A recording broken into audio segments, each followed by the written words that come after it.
आपण मगापासून अनेकांनी आपल्या मनातल्या गोष्टी विचार विनिमयाच्या माध्यमातून त्या ठिकाणी व्यक्त झाल्या. पक्ष प्रवेश त्या बाबतीतल्या अनेक त्या ठिकाणी कशा पद्धतीनं आपण पुढच्या गोष्टींच्या बाबतीतल्या मनामधल्या आपल्या मनातल्या गोष्टी आपण त्या ठिकाणी बोलून दाखवल्या. विधानसभेच्या वेळच्या गोष्टी देखील आदरणीय मारुती बापूंनी आपल्या मनातल्या बोलून दाखवल्या.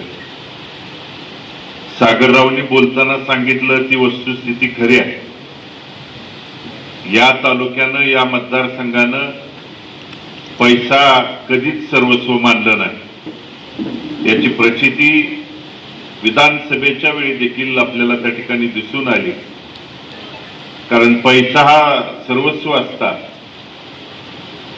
तर आज माझी, अनिल दादाची आणि दिलीप बापू धोत्रेंची तिघाची मताची जर बेरीज बघितली तर 1,30,000 मताची त्या ठिकाणी बेरीज येते आणि विजयी झालेल्या उमेदवाराची बेरीज 1,24,000 त्या ठिकाणी मताची बेरीज येते. त्यामुळं पैसा हा सर्वस्व त्या ठिकाणी नाही. मतांतर, मतभेद आणि काही गोष्टी आहेत.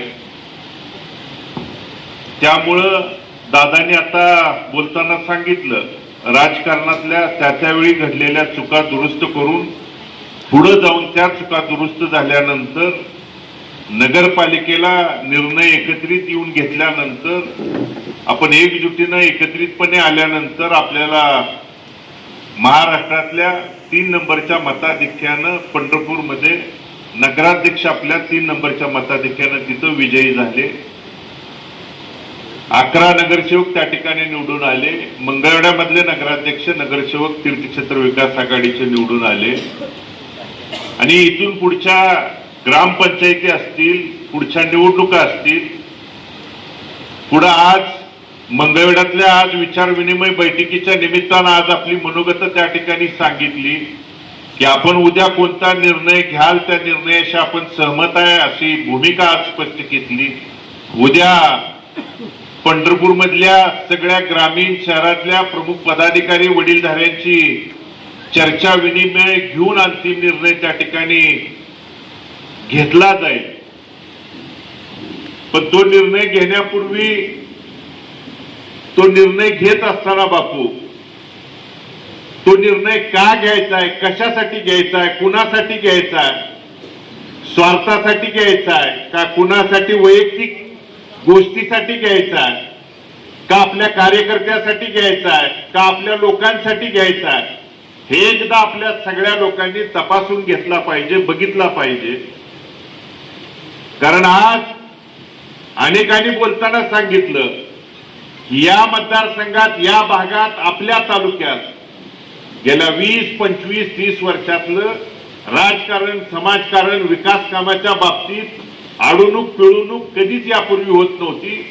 मग मी उदाहरणासहित आपल्याला सांगू शकतो, पत्रकार बांधवाच्या माध्यमातून सांगू शकतो. भारत नानांचा 2009 ते 2020 देखील कार्यकाळ आहे. मी पत्रकार बांधवांच्या माध्यमातून देखील भारत नानांच्या विचाराच्या देखील मंगळवेढा तालुक्यातल्या 80च्या 80 ग्रामपंचायत त्यांच्या विचाराच्या नव्हत्या. विरोधातल्या जरी ग्रामपंचायत एखादी असेल तरी त्याला कुठली माझ्या विरोधातली ग्रामपंचायत आहे म्हणून त्याचा निधी अडवायचा, त्याला निधी द्यायचा नाही, त्याचा निधी एखादा मंजूर झालेला तो अडवणूक पिळवणूक करायची किंवा त्या सरपंचानं माझ्याकडे हेलपाटे मारायला पाहिजे, तो माझ्याकडे 4-4 वेळा आला पाहिजे, आल्यानंतर माझ्या गटात प्रवेश कर, माझ्याकडे आला पाहिजे, माझ्याकडे जोपर्यंत येऊन प्रवेश करत नाही तोपर्यंत तो निधी तुला मिळणार नाही, ही भूमिका कधीच त्यांनी त्या ठिकाणी घेतली नाही. ही एक जणांनी जरी सिद्ध केली तर मी राजकारणातनं कायमस्वरूपी बाजूला होण्याचा निर्णय आज त्या ठिकाणी जाहीर करतो. म्हणून बापू हे त्यानंतर ही जी त्या ठिकाणी चुकीची प्रवृत्ती आणि प्रथा परंपरा त्या ठिकाणी सुरू झाली आहे. उदाहरण म्हणून मी आज एक उदाहरण म्हणून सांगू शकतो, बावचीचे सरपंच राजू गाडवे इथे उपस्थित आहेत. निधी गावातला मंजूर झाला की अडवायचा, कुठलंही काम येऊ द्या अडवायचा. आणि अधिकाऱ्यांना विचारलं की अधिकाऱ्यांनी सांगायचं अमुक अमक्याला भेटा, तर तुमचा तो ग्रामपंचायतचा निधी तुम्हाला त्या ठिकाणी काम सुरू करता येईल. शेवटी त्या सरपंचांनी सांगितलं माझ्या गावात काम सुरू नाही झालं तरी चालेल, पण मी कुणाला भेटणार नाही. माझ्या हक्काचा, गावाचा, माझ्या लोक त्या ठिकाणी नागरिकांच्या हक्काचा निधी आहे. तो जर हक्क मला मिळत नसेल आणि तो अमुक अमक्याला भेटावं जर मला त्या ठिकाणी लागत असेल, तर हे लोकशाहीची आज जी चेष्टा बापू त्या ठिकाणी चालली आहे, ते कुठं जर थांबवायचं असेल आणि हे फक्त सत्तेची त्या ठिकाणी मुजुरी चालू आहे आणि आज सत्तेला जर सत्तेपासूनच त्या ठिकाणी थांबवायचं असेल, तर बंधूंनो आज सत्तेचं कारण लोकशाही त्या ठिकाणी एकीकडे जीवन ठेवायची नावं घोषणा त्या ठिकाणी करतायत. बापू तुम्ही म्हणला ती वस्तुस्थिती खरं आहे. आठवड्याभरात 2 वेळा ऑफिसला काय 3 वेळा येतो, कानाखाली 1 नाही 2 देतो तिथं कुठल्या सांगेल त्या अधिकाऱ्याला.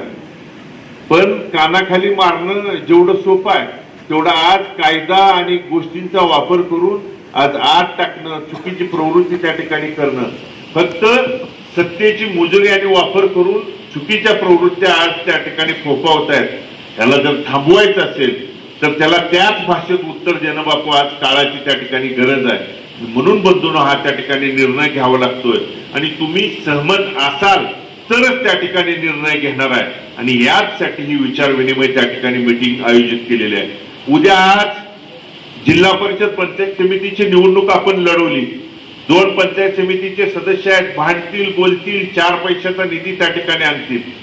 पण उद्या सोलापूर जिल्ह्याच्या डीपीडीसी वरती जर आपला हक्काचा माणूस एखादा जर नाही गेला, तर ग्रामीण भागातल्या एखाद्या आपल्या सरपंचाच्या सही असेल, ग्रामपंचायतचा 4 रुपयाचा जर निधी आणायचा असेल, तर आपला माणूस जोपर्यंत तिथं पत्र जाणार नाही, डीपीडीसी वरती त्या ठिकाणी जाणार नाही, तोपर्यंत आपल्या ग्रामपंचायतला कुठलाही त्या ठिकाणी निधी मिळणार नाही. आणि म्हणून या सगळ्या गोष्टींचा विचार करून तिथं त्या गोष्टीत जाणं, बोलणं, आज महाराष्ट्रातल्या 3 नंबर मताधिक्यानं निवडून देत असताना लोकांनी ज्या भावनेनं, ज्या तळमळीनं, ज्या त्या ठिकाणी पाठबळानं निवडून देत असताना बापू आज आम्ही शिंदे साहेबांना भेटलो, दादा होते, मी होतो, रात्रीच्या 1 वाजता भेटलो बापू. पण हातात 4-4, 5-5 पत्र त्या ठिकाणी भेटलो.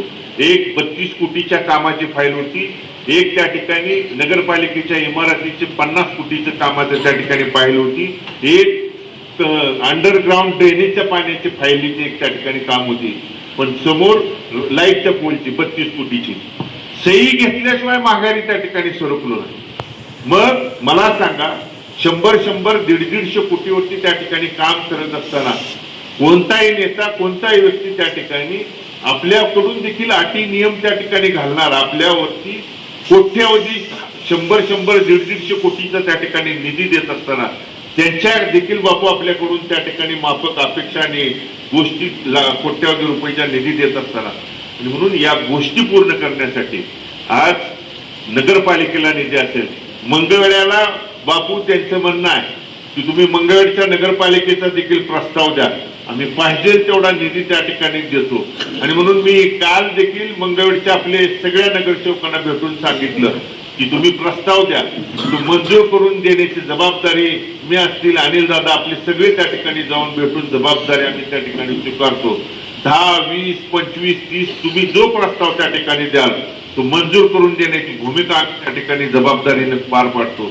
कारण जो निधी आल्यानंतर त्या भागात आपल्या लोकांची कामं जोपर्यंत त्या ठिकाणी होणार नाहीत, तोपर्यंत आपल्या लोकांची कामं मग ग्रामपंचायतची असतील, आपल्या भागापर्यंत, गावापर्यंत त्या ठिकाणी विकास कामं होणार नाहीत, तोपर्यंत आपल्या लोकांची समस्या सुटणार नाहीत. आणि म्हणून पक्ष प्रवेश हे आज प्रवेशाचा निर्णय उद्या पंढरपुरातल्या लोकांची, प्रमुख पदाधिकाऱ्यांची चर्चा करून अंतिम निर्णय त्या ठिकाणी होईल. तोपर्यंत काही लोकांनी वावड्या तुम्हाला बघायला मिळल्या असतील, पुढं ह्या अमुक अमक्याला हा त्या ठिकाणी जागा सुटल्या, तमुक तमक्याला जागा सुटल्या, मग काय याचं काय, तुम्ही अजिबात काळजी करू नका. विधानसभेचं काय ते जे प्रत्येकाला राजकारण बद्दल कळतं. 29ला कसं लढायचं, कसं काय करायचं हे प्रत्येकाला कळतं. कारण ज्या नेत्यांकडे जायचंय, भेटायचंय, प्रवेश करायचा आहे, त्यांना काही अटी नियम शर्ती घालून लढायचाय का नाही लढायचाय, लढणारा माणूस कसा लढायचा आहे ते अटी नियम घालूनच लढणार आहे ना.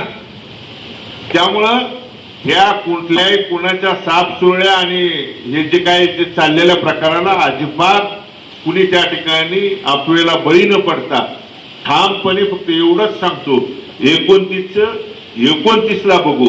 फक्त आपल्या लोकांना पाठबळ निधीच्या बाबतीत, पाठबळ देण्याच्या बाबतीत, ग्रामीण भागातला असेल, शहरी भागातला असेल, त्याला न्याय, निधी आणि त्याच्या कामाच्या बाबतीत आज पोलीस स्टेशनच्या बाबतीत देखील फक्त सत्तेचा वापर करून नाहक त्रास देण्याची जी भूमिका चुकीची, काही चुकीचे. आज शहरात एक काल पंढरपूर शहरामध्ये एक गोष्ट घडली आहे.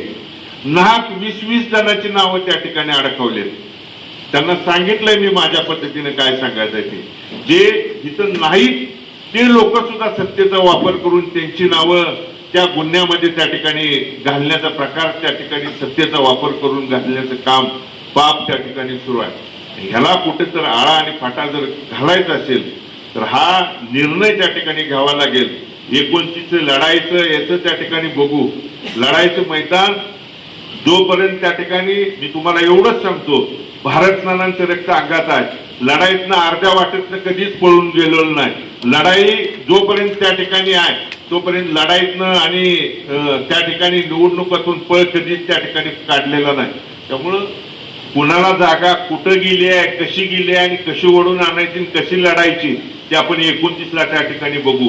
मात्र आपल्या लोकांच्या बाबतीत, विकास कामाच्या बाबतीत, निधीच्या बाबतीत हे आपल्या लोकांना जर न्याय आणायचा असेल तर तो न्याय देण्याच्या भूमिकेतून त्या ठिकाणी जर आपल्याला निर्णय घ्यायचा असेल, घ्यावा लागला तर तुम्ही मला एक त्या ठिकाणी एकजुटीनं सांगा की त्या निर्णयाशी अनिल दादा असतील, आपण सगळे भाऊ असतील, सगळ्यांनी जो त्या ठिकाणी सांगितला त्या निर्णयाशी आपण सहमत आहे का नाही, एकदा त्या ठिकाणी तुम्ही सांगा.